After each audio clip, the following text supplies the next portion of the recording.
why I hate birds. Bird is disgusting.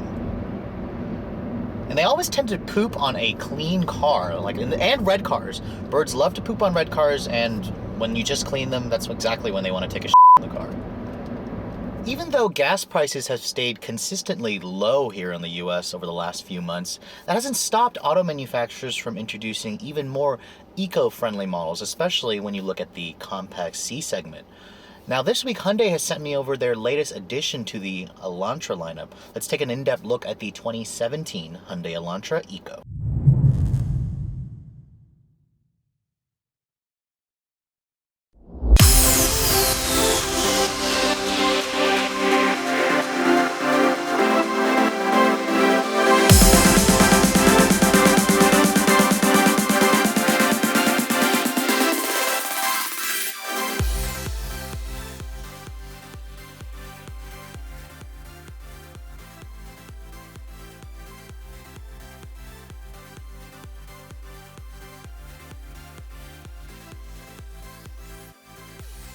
Earlier this year, I showed you guys a full review on the 2017 Elantra Limited. Now, this 2017 redesign represents the 6th generation, and I was pretty impressed with Hyundai's all-new compact car, except for one key area, the engine.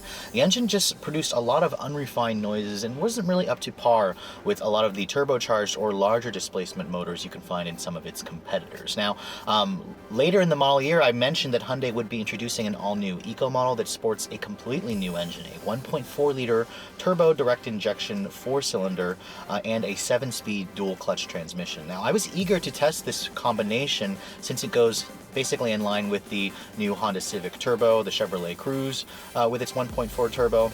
And for the Elantra Eco, Hyundai is basically trying to sell this model as the more fuel-efficient offering. It gets slightly 2 mpg better versus the standard 2-liter motor, and it has more torque, although slightly less horsepower, but it has an additional gear. Now, when you look at the design of this current Elantra, it's definitely a much more mature-looking design versus the previous generation. I actually find the looks to be somewhat attractive, if a little bit on the previous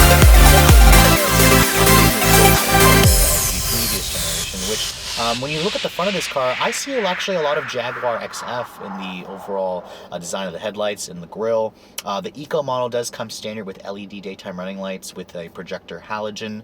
No fog lights available on this car, and then the Limited's HID swiveling headlights are also not available. Now, these 15-inch alloy wheels also do come standard. They come on eco-minded tires, low rolling resistance tires, so I do find that the grip on this car is definitely lacking, especially in the wet weather. I imagine a lot of you may be upgrading the tires if you do decide to purchase this vehicle. Now, at back, you don't get the Limited's LED taillights, but you do have an overall attractive design. I really like the integration of a spoiler in the actual trunk lid. It makes for a very clean, mature, inoffensive design. I mean, nobody's really going to call this car ugly, but it definitely doesn't really stand out as much as the previous generation for its swoopy, curvy design language. But overall, I think the Elantra Eco has the handsome looks of the standard Elantra, but I do think the wheels are a little bit too small, but it's all there for aerodynamics. But let's take a look at the inside and see how it differs from that Limited model that I showed you earlier this year. Now, the Eco sits in the middle of the Elantra trim line, so it does come standard with the company's smart key access system with push button start. It's the newer key fob with the brown color. To lock the vehicle, you touch this button here.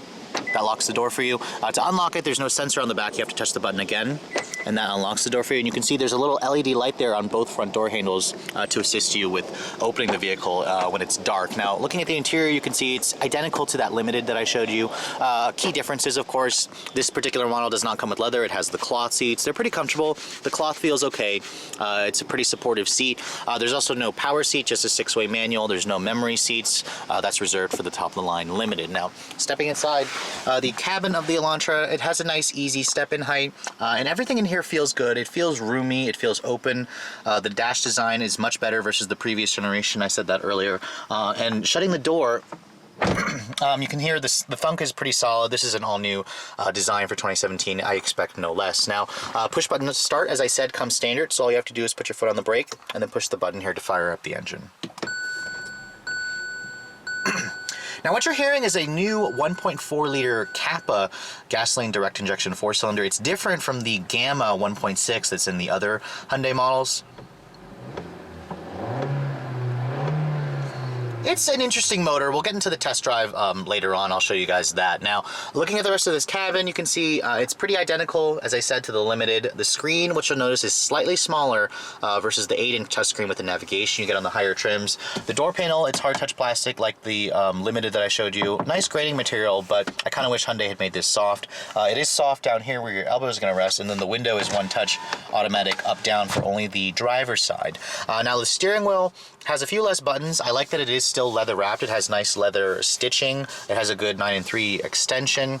And there's a little bit less buttons because there's no adaptive cruise control or lane keeping assist that you get on the higher trims.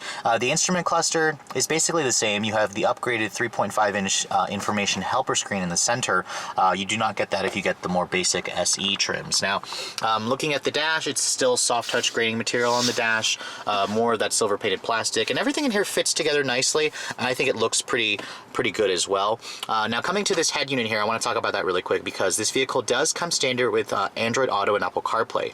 Now, there is no navigation available, but when you do have your phone, your iPhone, or whatever you have connected, all you have to do is hit Maps, and that will basically bring up the Apple Maps function. So you can get nav on this vehicle, you just have to graft it on from your phone. Now, that limits you if you do not have cell phone service, so keep that in mind if you guys believe that, you know, this is basically replacing a factory, you know, in-car nav head unit. It does have its own limitations, but you can see here the Android Auto, or in the Apple CarPlay, I'm sorry, works very well. The screen itself, the touchscreen response is very responsive. You have your Pandora and Spotify there, and you know, the text message capability, it'll read text messages out loud to you. It'll have the Siri come on when you want to make phone calls or send a text back. But you know, going to the rest of the controls here, you can see everything in here works pretty well. Hyundai's touch response is basically one of the best in the business. I don't really notice the smaller screen size, so it is a very good value that Hyundai throws in when you go for the Eco model. Now, putting the vehicle in reverse, you do get a backup camera that's standard.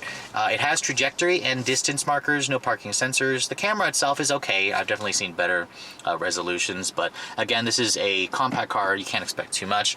Looking at the rest of the center stack here, very nice, well-labeled buttons. I love the fact that Hyundai gives you a volume knob, a tuning knob. I wish Honda would take note of that and give us that in the Civic. Down here, you also have knobs for your climate controls, dual zone automatic, which is standard on the Eco, available on the lower trims. Coming down here, you can see the nice little cubby here for your phone, USB, and your aux port is down there. 2 power outlets down there as well. Heated seats are also standard on the Eco, even though it is cloth. You have your drive mode selector here, which will cycle between Eco mode, Sport, and the normal mode. Speaking of which, this is a new transmission, a 7-speed dual clutch, which is one more gear versus the standard 2-liter, and it's also a dual clutch, not a traditional torque converter automatic. Down here you have your cup holders, a traditional handbrake, and then the armrest right here does slide forward, so that's nice. It's leather padded, and the storage in here is also pretty decent. One thing the Eco does not offer is like a sunroof. You can't get a sunroof on the Eco or the factory nav or any of the driver assistance stuff, but you do get Hyundai's blind spot monitoring with rear cross traffic alerts. So a lot of buyers do prefer that option, but overall I think that Hyundai has thrown a lot of value with this Eco model, and it should satisfy a lot of customers looking for a vehicle in this class.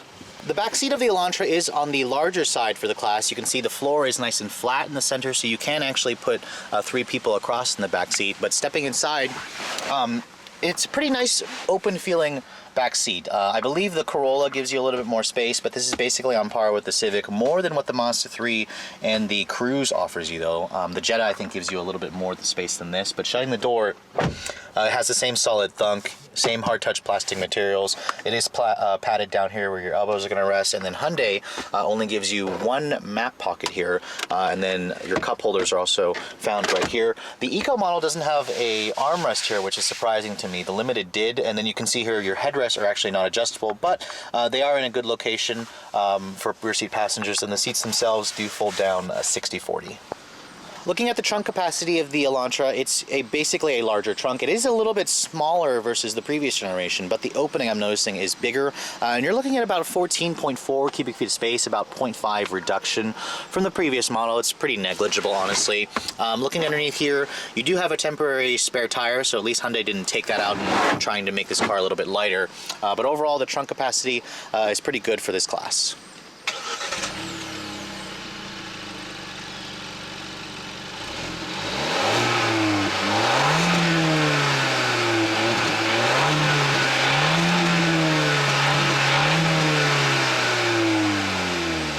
Under Under the hood of the Elantra Eco, you're going to find its own unique engine versus the other two trims. This is the company's new 1.4-liter turbo GDI 4-cylinder under the Kappa engine family, which, as I said earlier, is different versus the Gamma engine family, so it's a new engine design. Now, the horsepower is a little bit on the small side, 128 horsepower, which is actually about 20 less versus the 2-liter motor, but it does have more torque, 156 pound-feet of torque at a lower RPM, so this vehicle does have more mid-range grunt, and you're going to notice that when you get it out on the road. Now, it all goes through a standard 7-speed dual-clutch automated manual transmission, and it drives the front wheels, of course. This vehicle is rated at 32 in the city and 40 on the highway, which is about 3 miles per gallon improved versus the 2-liter motor.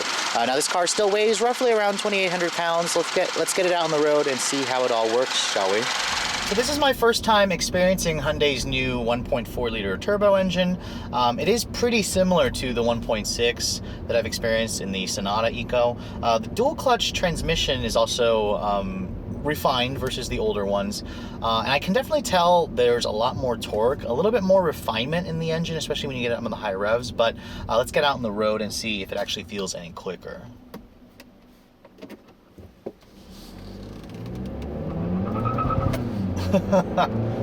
Funny.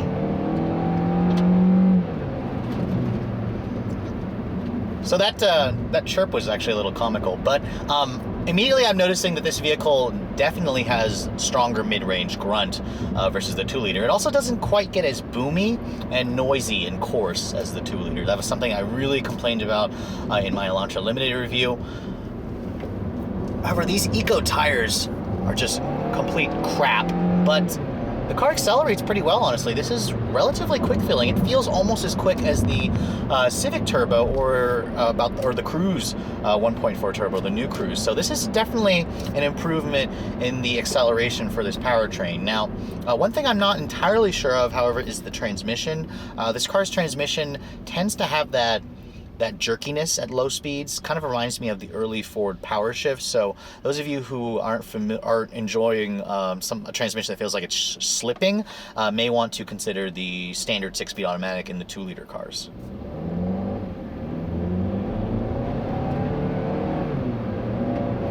Because it's a dual clutch, I do like the quicker shifts. Now, this is not a Volkswagen dual clutch or the dual clutch you'll find in some Acura products, so it doesn't shift really as quick. Hyundai's programmed this to feel like a traditional automatic, except at low revs, where it literally has that quivering, like slipping feel, which is super annoying when you are driving this car in traffic. But overall, I'm pretty impressed with how good this car feels when you put your foot down.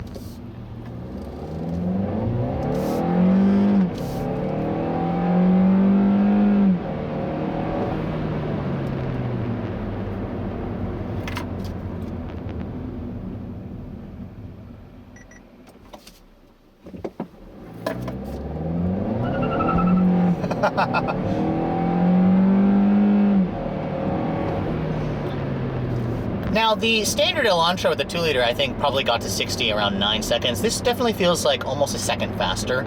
That really strong mid-range grunt, the fact that these tires, because there is good mid-range torque, will spin, and you'll hear a little bit of that chirp. It's pretty funny, actually, but the reason why they do that is because the tires are super skinny. Low rolling resistance tires really have just crap grip in dry and wet conditions. They're just there to get you a good fuel economy. Now, putting this vehicle into its normal setting and just driving it down the road, normally, it's a pretty pleasant car to drive. The ride quality is pretty subdued. It's pretty comfortable. The noise levels in here are pretty low. You heard the engine is barely audible. It's a really quiet engine, which is not what I can say about some of the other Hyundai 4-cylinders that I've driven. The steering is electric power assist. It is very light effort. It's rather numb. I mean, that's kind of what I expected. It's the typical Hyundai steering. It's not the sportiest car, although the chassis feels like it can handle it, which Hyundai is planning to introduce an Elantra Sport late this year or early next year, which will have independent rear suspension, which is different from the torsion beam that's in this car. So I will be eager to test that. But the Eco model is surprisingly fun when you do get into the corners. Now, don't get me wrong, this isn't a sports sedan, but the improved acceleration is enjoyable. The seats are very comfortable. The visibility in here is very good. So, I mean, this is a very pleasant car to drive as an everyday commuter car, especially if you guys are on a budget and are looking to get excellent fuel efficiency while you're doing so.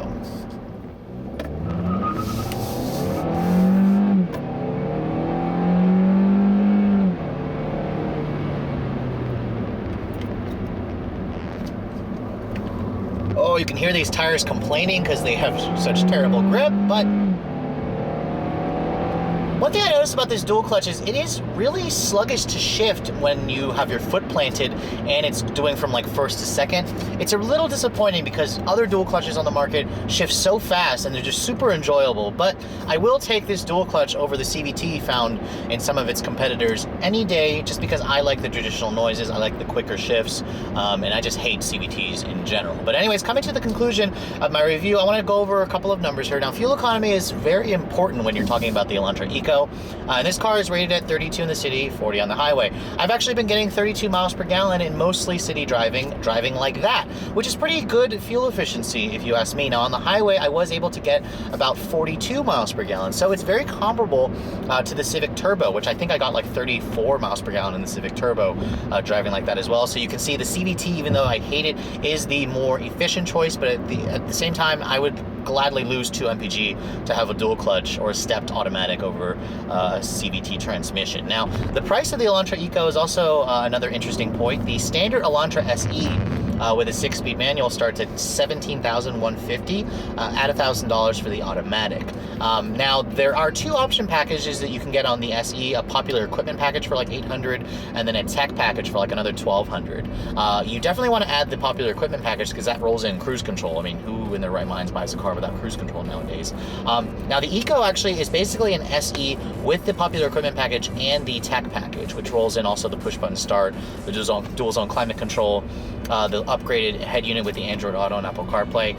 This car starts at around $20,650, which is actually only $400 more than the standard SE with those same packages. So Hyundai has baked in a lot of value just to get the engine, and basically you're just paying $400 more for the engine and the transmission, the improved torque, improved performance, improve fuel economy. It's kind of a no-brainer for me. I really hope that Hyundai makes this 1.4 standard on other trims as well, or at least available on other trims, because I hate the 15-inch wheels that come on the Eco model. Now, when you compare it to its competition, a Civic Turbo and EXT will cost you about $3,000 more. A Corolla LE Eco will cost you about $2,000 more. So there is a lot of value baked into this car. In typical Hyundai fashion, you get the standard, the strong warranty, and there's a lot to like about this Elantra Eco model, especially if you guys are on a budget. But anyways, I hope you guys have enjoyed my full overview of this 2017 Elantra Eco. If you're in the market for a compact car and definitely want to get the best gas mileage or looking for the most value, I think this vehicle